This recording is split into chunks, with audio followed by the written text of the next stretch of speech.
Sir నమస్కారం sir. నమస్తే అండి. సార్ డైరెక్టర్ పారంజిత్ గారు రీసెంట్ గా తంగాల్ సినిమాతో మంచి హిట్ అయితే అందుకున్నారు. అయితే అతను ఒక ఇంటర్వ్యూలో చెప్తున్నారు, తనని అంటరాని వాడిగా చూసేవారు, తన చిన్నతనంలో సహపంక్తిలో కూర్చొనిచ్చేవారు కాదు, లేపేసేవారు మధ్యలోనే, ఆయన ఎక్కడికి షాప్లోకి వెళ్ళి డబ్బులు ఇచ్చినా తీసి మొహం మీద కొట్టేసేవారు, ఇటువంటివన్నీ కూడా చెప్తున్నారు. సో ఆయన చిన్నతనంలో ఫేస్ చేసిన ఇటువంటి సంఘటనలు ఆయన సినిమా ధోరణి కూడా ఉంటుంది అన్నట్టుగా మాట్లాడుతున్నారు. సార్ ఏం చెప్తారు ఆయన స్టోరీ గురించి మీరు? అంటే ఆయన స్టోరీ గురించి మనం చెప్పేది ఏముందంటే, ఆయన అనుభవాలు ఆయన చెప్పుకున్నాడు. ఆయన అనుభవం ఏముంది, ఈ దేశంలో దళితుల జీవితాల్లో ఉన్నటువంటి అనుభవాలే చెప్పాడు ఆయన. అంటే సహపంక్తి భోజనాల్లో ఎలా కూర్చోబెడతారు, ఎవరికి వాళ్ళకి విడివిడిగా వేస్తారుగా. పల్లెటూరులో పెళ్లిళ్లలో కుల ప్రాతిపదికన బంతులు ఉంటాయి.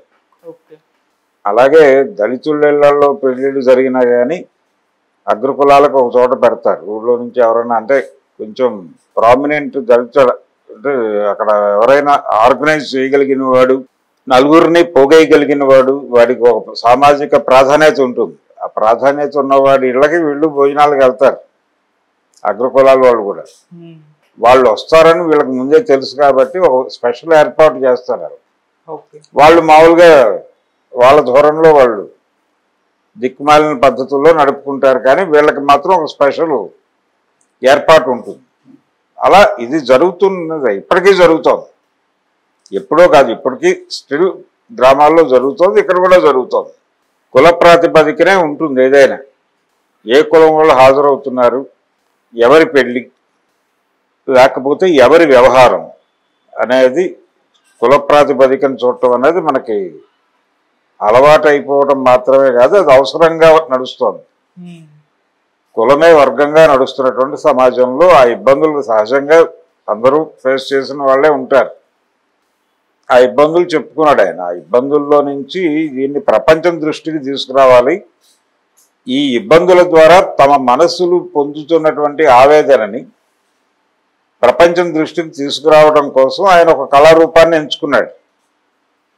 అది సినిమా. ఆయన చేసినటువంటి దాదాపు అన్ని సినిమాల్లోనూ సమాజంలో ఉన్నటువంటి వివక్ష, ఆ వివక్ష అనే దాన్ని ప్రస్ఫుటంగా చెప్పే ప్రయత్నం చేస్తాడు. కబాలీలో చెప్పాడు, కాలాలో చెప్పాడు. అంటే తను చెప్పే విషయం ప్రజలకి నేరుగా చేర్చడం కోసం ఆయన పెద్ద హీరోలని ఆశ్రయించి సినిమాలు చేసిన సందర్భాలు కూడా చూసాం మనం. తంగలాన్ విక్రమ్తో చేయటం వెనకాల ఆలోచన కూడా అదే.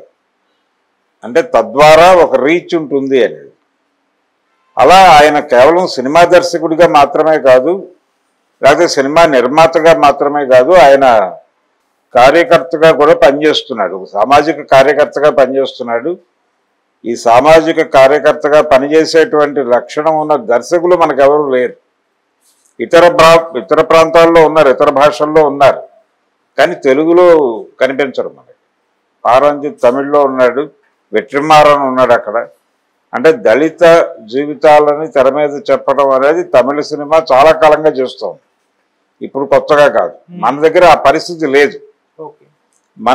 మన దర్శకులు వర్గస్పృహ అనే పేరుతో ఇక్కడ కుల ప్రభావాన్ని తగ్గిస్తారు, కులపరమైన అణిచివేతను తగ్గిస్తారు. అసలు కులం గురించి మాట్లాడటమే తప్పు అనేటువంటి ధోరణిలో నడుస్తుంది ఇక్కడ.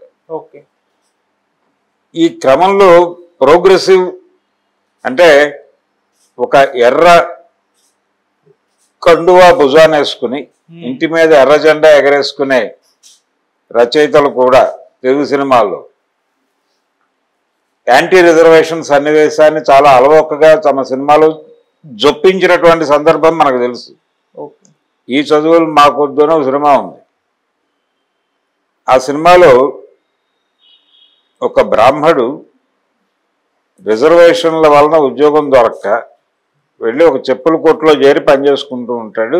షాప్కి వచ్చినటువంటి వేరే కులం, అంటే దిగువ కులాల వాళ్ళ కాళ్ళు పట్టుకుని బూట్లు, చెప్పులు, సైజులు చూడాల్సినటువంటి పరిస్థితి ఏర్పడుతుంది. అది చాలా జాలిగా తీస్తాడు. అయ్యయ్యో ఇలాంటి మనిషి ఇలా అయిపోయాడే అని. అంటే సమాజం జాలిపడాలనుకుంటాడు ఆ రైటర్.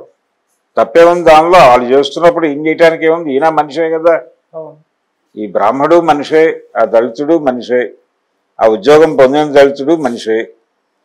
ఈ మధ్య సినిమా చూసాం మనం, కమిటీ కుర్రాళ్ళు. దాంట్లో రిజర్వేషన్ల వలన ఉద్యోగాలు రావడం లేదు పై కులాల వాళ్ళకి అనే ఆవేదన బలంగా ఎక్స్ప్రెస్ చేశారుగా తెర మీద. ఇది ఒక రాంగ్ నోషన్ లో జరిగేటువంటి ఆర్గ్యుమెంట్. ప్రతిభ ఉన్న వారికి ఉద్యోగాలు కరువైపోతున్నాయి రిజర్వేషన్ల వలన అని. రిజర్వేషన్లు లేకపోతే వాళ్ళ ప్రతిభ ఏమైపోవాలి? వాళ్ళు నేరుగా ఏది తెచ్చుకోలేరు కదా, కొనుక్కునే పరిస్థితి వాళ్ళకు ఉండదు. అవకాశాలు, మీకు అవకాశాలు కొనుక్కునే అవకాశం ఉంది. అందుకని కాళ్ళు ఉన్న వాళ్ళకి కాళ్ళు లేని వాళ్ళకి ఒకే లైన్ మీద నుంచోబెట్టి పోటీ పెట్టినట్టు. దీన్ని పట్టించుకోరు ఎవరు. అందుకని ఖచ్చితంగా ఈ వివక్షను ప్రశ్నించేటువంటి గళాలు ప్రతి చోట ఉండాలి. అలా ఒక్కొక్క చోట ఒక్కొక్కళ్ళు వినిపిస్తున్నారు గొంతుని. తాత్విక రంగంలో ఒకళ్ళు, కవిత్వ రంగంలో ఒకళ్ళు, సాహిత్యంలో కథలు రాస్తారు ఒకళ్ళు, లేకపోతే నవలలు రాస్తారు, సినిమాలు తీస్తారు, రాజకీయాల్లో ఉంటారు. ఇవన్నీ ఉద్యమం తాలూకా రకరకాల ముఖాలే. అట్లా పారంజిత్ సినిమా దర్శకుడిగా మాత్రమే కాదు, సామాజిక కార్యకర్తగా, సామాజిక అధ్యయనశీలిగా, సమాజంలో అట్టడుగు పొరల్లో జరుగుతున్నటువంటి మ్యానిపులేషన్స్ ఏమిటి, జరుగుతూ వచ్చినటువంటి క్రమం ఏమిటి అనేది అర్థం చేసుకోవటానికి నిరంతరం స్టడీ చేస్తాడు.